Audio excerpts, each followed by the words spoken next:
بقول لك ايه يا احمد؟ ده ما معاش غير التليفون والساعة، هنعمل ايه دلوقتي؟ لا، انا في الاخر اخطف، وفي الاخر هيبقى الساعه والموبايل بس. بقول لك ايه يا اسلام، ايه؟ امسك كده.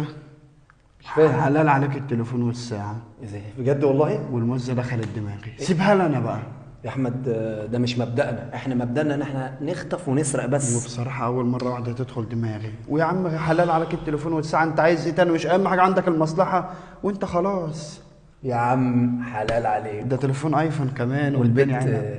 تستاهل بصراحه. يلا بقى. طب ما تاخد انا وانا اخش انا ولا إيه يا اسلام في إيه؟ خلاص يا عم، انجوي. يلا سلام. البنت حلوة ومصلحة في الجو. بقول لك يا اسلام ابقى اقف على الباب كده راقب الجو. حاضر يا اخويا. عماد، ايش يا ايمان؟